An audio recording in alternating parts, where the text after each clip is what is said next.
Assalamualaikum warahmatullahi wabarakatuh. Alhamdulillahirabbil alamin. Alhamdulillahilladzi hadana li hadza wa ma kunna linahtadiya laula an hadanallah. Asyhadu an la ilaha illallah wa asyhadu anna Muhammadan abduhu wa rasuluh. Allahumma salli wa sallim wa barik ala hazan nabiyil karim wa ala alihi wa sahbihi ajma'in. Summa amma ba'du. Jamaah kajianmu Kabupaten Magelang yang insya Allah senantiasa dirahmati Allah subhanahu wa ta'ala. Tema kajian kita pada kesempatan hari ini adalah khifdzun nafsi sebagai salah satu tujuan utama diturunkannya syariat Islam. Tema ini menjadi penting karena beberapa alasan. Yang pertama, kita manusia adalah makhluk yang diciptakan oleh Allah dan dimuliakan oleh Allah Subhanahu wa ta'ala. Sebagaimana firman-Nya, walaqad karramna bani Adam. Dan sungguh telah kami muliakan Bani Adam atau manusia. Jadi manusia adalah makhluk yang mulia, sehingga kita harus menghormati keberadaan dan menjaga jiwa manusia. Yang kedua, manusia diamanai oleh Allah Subhanahu wa ta'ala sebagai khalifah. Wa idz qala rabbuka lil malaikati inni ja'ilun fil ardi khalifah. Allah Subhanahu wa ta'ala menjadikan kita umat manusia sebagai khalifah di muka bumi. Kemudian alasan yang ketiga, Allah Subhanahu wa ta'ala menjadikan kita manusia sebagai makhluk yang bertanggung jawab terhadap kemakmuran dan kesejahteraan alam semesta raya ini. Di surah Hud ayat 61, qala ta'ala huwa ansha'akum minal ardi wasta'marakum fiha. Dia Allah Subhanahu wa ta'ala ansha'akum minal ardi, yang telah menciptakan kalian dari bumi atau dari tanah. Kemudian wasta'marakum fiha, dan menjadikan kalian agar memakmurkan bumi dan isinya itu. Jadi jamaah kajianmu yang berbahagia, untuk menjalankan fungsi sebagai makhluk yang ditugaskan oleh Allah untuk menjadi khalifah dan untuk memakmurkan bumi itu, maka manusia atau kita itu harus menjadi manusia atau makhluk yang kuat, yang sehat, yang cerdas, kuat lahir dan batin. Tidak bisa hanya kuat lahirnya atau fisiknya saja, sementara batinnya atau maknawinya atau kejiwaannya lemah. Tapi juga dua-duanya harus saling mendukung, harus kuat lahir dan batin. Kemudian saya cari apa tuh sebenarnya makna an-nafsu. An-nafsu lughatan, secara bahasa, ta'ti bimakna ar-ruh. Bahwa nafsu, yang dimaksud dengan an-nafsu di sini, ini bukan nafsu dalam bahasa Indonesia yang memiliki konotasi negatif, tapi nafsu di sini adalah jiwa. Lebih tepat secara bahasa di dalam penggunaan sehari-hari dimaknai jiwa. Tetapi dalam bahasa Arab ta'ti an-nafsu bimakna ar-ruh. Maknanya adalah ruh. Atau haqiqatus syai'. Haqiqatus syai' atau hakikat dari sesuatu. Atau ruh dari sesuatu pada dasarnya juga hakikat dari sesuatu itu. Sehingga hakikat dari manusia sebenarnya juga ada pada nafsunya. Di dalam Al-Quran juga disebutkan an-nafsu bimakna ar-ruh.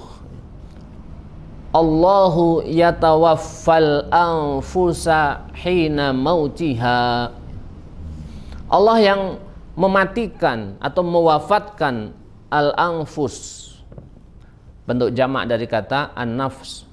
Allah yang telah mewafatkan nafsu-nafsu itu hina mautiha, ketika kematiannya telah menjemput atau telah datang. Dan dimaksud dengan mematikan nafsu tentu adalah mematikan atau mewafatkan ar-ruh. Kemudian saya coba cari lagi tentang makna hifdzun nafsi. Kemudian saya menemukan definisinya. Hifdzun nafsi adalah ismatud dzatil insaniyah. Ya, ismah.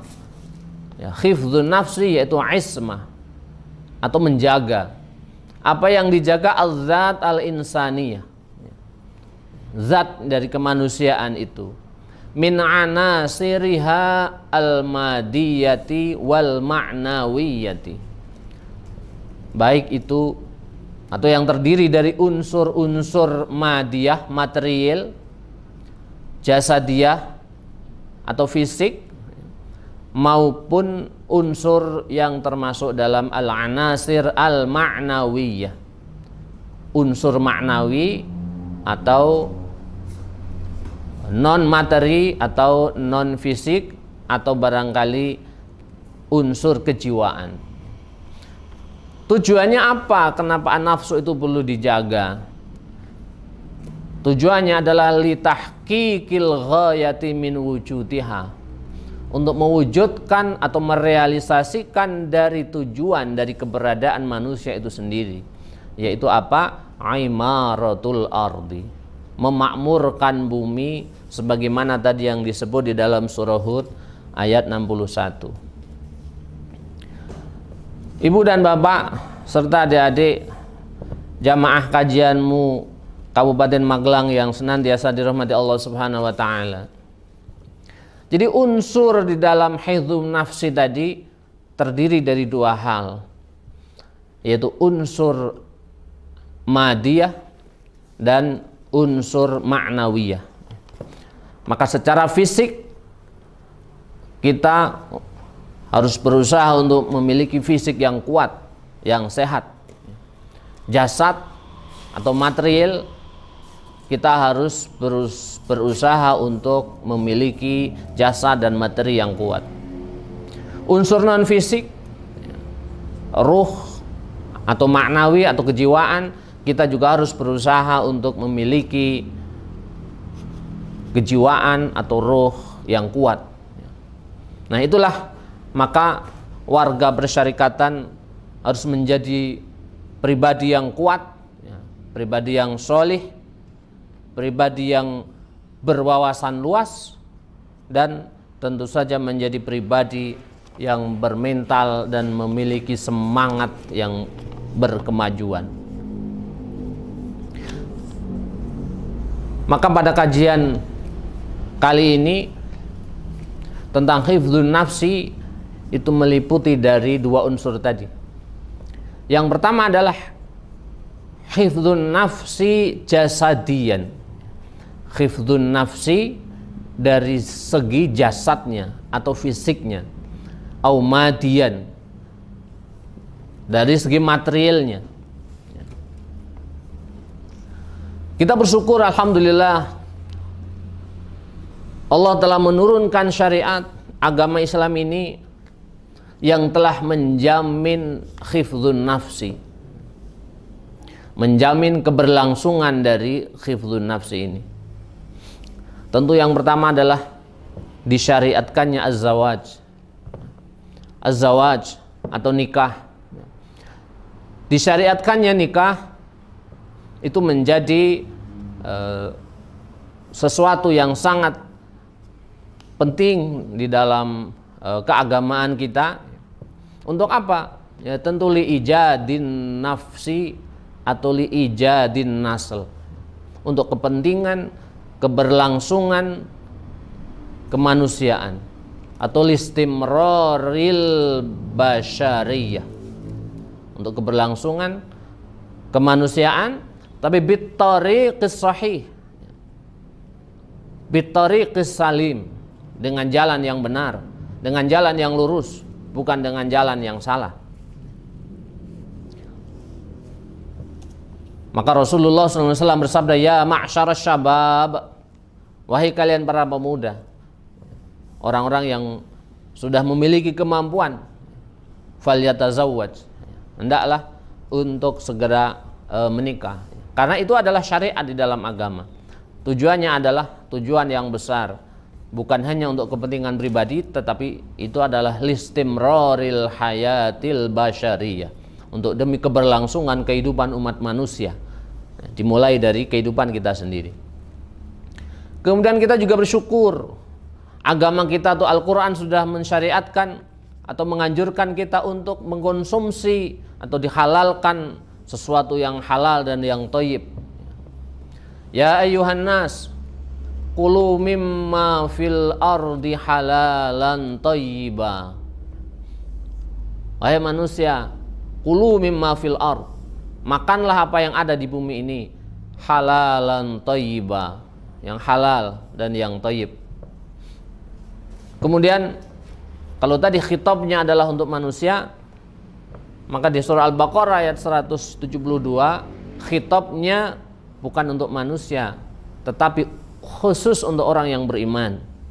Ya ayyuhalladzina amanu, wahai orang-orang yang beriman, kulu min thayyibati ma razaqnakum, makanlah kalian yang thayyib-thayyib saja, mimma razaqnakum, washkuru lillah, bersyukurlah kepada Allah, in kuntum iyyahu ta'budun. Jadi kalau khitabnya untuk umat manusia, kulu mimma fil ardi halalan thayyiba. Kalau khitabnya atau yang diajak berbicara itu adalah orang-orang yang beriman, kulu min thayyibat, makanlah hanya dari yang thayyib-thayyib saja. Dan yang thayyib itu banyak, karena redaksinya menggunakan bentuk atau sighah jamak, min thayyibat. Thayyibat bentuk jamak, jadi banyak sekali yang thayyib. Juga menggunakan kata min sebagian, artinya tidak semua yang thayyib itu pun bisa boleh atau perlu kita makan. Jadi bagus sekali redaksinya, kulu min thayyibati ma razaqnakum. Itu semua adalah demi untuk keberlangsungan dan manfaat hidup kita umat manusia. Kemudian jika Allah kemudian mentakdirkan ada orang yang mengalami kesulitan, mengalami datang penyakit dan seterusnya, maka agama kita juga mensyariatkan agar orang itu menjaga fisiknya, menjaga kesehatannya, dan juga kalau sakit dia berobat. Dan alhamdulillah agama kita termasuk agama yang mutawazin atau memiliki karakteristik tawazun yang seimbang antara kebutuhan duniawi dan kebutuhan ukhrawi, kepentingan fisik, non fisik, lahiriah dan batiniah dan seterusnya. Kemudian dari sisi yang lain, di dalam agama kita juga dalam rangka untuk khifdzun nafsi jasadiyan, Allah mengharamkan kejahatan besar terhadap kemanusiaan, yaitu pembunuhan. Al-qatl min akbaril kabair, termasuk dosa yang besar, baik itu dilakukan oleh sendiri ataupun dilakukan oleh sekelompok orang.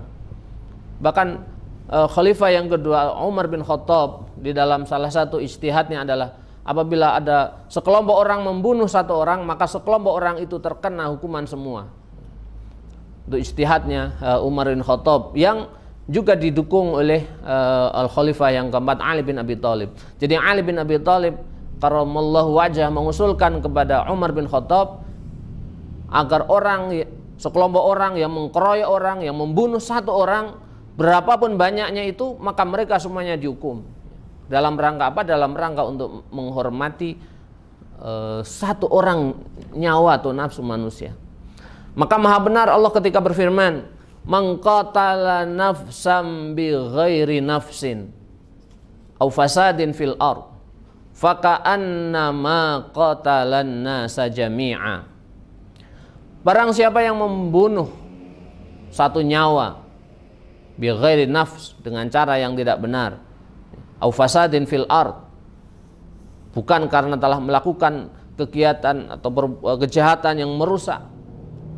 Barang siapa yang membunuh, menghilangkan satu nyawa manusia dengan cara yang tidak benar, faka'annama qatalan nasa jami'a, maka seakan-akan dia telah membunuh seluruh umat manusia. Jadi indah sekali redaksi ini. Faka'annama qatalan nasa jami'a, seakan-akan dia telah membunuh seluruh umat manusia. Jadi nafsu manusia adalah, atau jiwa manusia adalah jiwa yang sangat berharga. Seakan-akan hilangnya satu nyawa itu seakan-akan hilangnya seluruh nyawa umat manusia. Jadi kita umat yang, atau orang yang mengenal agama, yang mengenal persyarikatan, yang mengenal dakwah, kita adalah orang-orang yang harus berusaha untuk menghormati nyawa manusia, termasuk mengharamkan bunuh diri. Membunuh diri sendiri, perbuatan yang tercela. Meskipun yang dibunuh adalah dirinya sendiri, tidak merugikan orang lain. Tapi Allah Subhanahu wa taala berfirman, "Wala taqtulu anfusakum." Jangan kalian membunuh diri sendiri. Jangan melakukan sesuatu yang merugikan diri sendiri, yang membawa madarat bagi sendiri. Wala tulqu biaidikum ila tahlukah. Jangan bawa kalian, jangan jerumuskan diri kalian itu kepada kebinasaan. Wala taqtulu anfusakum. Janganlah kalian bunuh diri sendiri, apapun masalahnya, apapun yang kalian hadapi, apapun permasalahannya, seberat apapun itu. Wala taqtulu anfusakum. An-Nisa ayat 29. Firman Allah ini tetap akan menjadi kaidah yang abadi. Wala taqtulu anfusakum. Tidak boleh membunuh diri sendiri, atau al-intihar bahasa Arabnya. Kenapa? Innallaha kana bikum rahima. Karena Allah sayang terhadap kalian. Innallaha kana bikum rahima. Jadi apapun permasalahannya, seberat apapun yang dihadapi oleh seseorang, tidak boleh melakukan perbuatan-perbuatan yang bisa merugikan diri sendiri. La darara wala dirar. Jangan melakukan sesuatu yang membawa madarat bagi diri sendiri dan juga bagi orang lain. Kita umat yang beriman, umat yang mengenal tentang maslahah, umat yang mengenal tentang Allah, mengenal Rasulullah, percaya dengan al-jannah wan nar, percaya dengan adanya surga dan neraka. Maka kita hanya boleh melakukan perbuatan-perbuatan yang membawa manfaat baik bagi diri kita sendiri maupun bagi orang lain. Itu unsur yang pertama, yaitu khifdun nafsi jasadiyan. Kemudian yang kedua, khifdun nafsi ma'nawiyan. Menjaga nafsu, menjaga jiwa secara maknawi.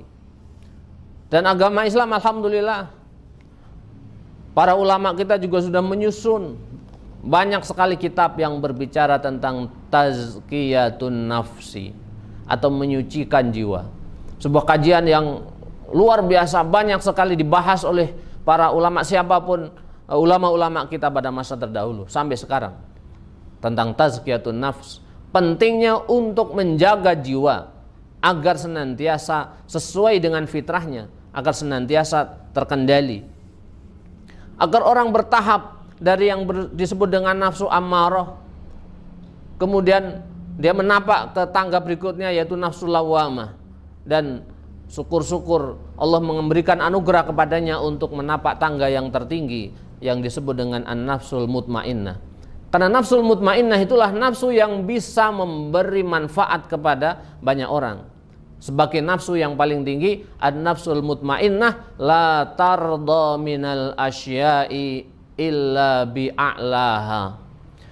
Dia tidak ridho dengan sesuatu kecuali hanya memilih perbuatan atau ucapan atau apapun yang paling tinggi nilainya, au bi afdaliha, atau yang paling afdol. Jadi nafsu mutmainnah dia hanyalah nafsu yang akan memilih perbuatan yang paling banyak manfaatnya, paling besar dampaknya, kebaikannya bagi orang lain, bagi dirinya sendiri. Dia akan pilih. Kalau dia berkata, dia akan pilih perkataan yang paling baik. Kalau dia melakukan sesuatu, maka dia akan memilih perbuatan yang paling baik, paling besar manfaatnya. Dia akan tinggalkan perbuatan yang merugikan orang lain, menzalimi orang lain, mengkhianati orang lain. Nafsu mutmainnah adalah nafsu yang terpilih. Maka dipanggil oleh Allah, ya ayyatuhan nafsul mutmainnah, irji'i ila rabbiki radiyatan mardiyah. Wahai pemilik jiwa yang mutmainnah, irji'i, lihat, irji'i, pulang, kembalilah kepada Rabbmu, radiyatan mardiyah, dengan ridho dan engkau diridhai. Fadkhuli fi ibadi wadkhuli jannati, masuklah ke dalam surgaku dan masuklah dalam kelompok hamba-hambaku. Ini adalah penting orang yang seorang muslim yang kuat fisiknya, an-nafsu jasadian, tapi juga penting menjadi seorang muslim yang kuat maknawiyan. Jadi hifdzun nafsi jasadian juga seiring dengan hifdzun nafsi maknawiyan. Kalau dua hal ini tercapai, dua unsur ini terwujud dalam diri aktivis persyarikatan, dalam diri orang yang beriman, maka dia akan menjadi orang yang nafi'an li ghairi, nafi'un li ghairi, bermanfaat bagi orang lain, yang memberikan manfaat kepada dirinya, kepada orang di sekitarnya, dan kepada seluruh alam semesta yang ada di sekeliling kita. Mudah-mudahan bermanfaat. Aqulu qauli hadza astaghfirullah al-azim li wa lakum wasairil muslimin wal muslimat billahi taufiq wal hidayah. Wassalamualaikum warahmatullahi wabarakatuh.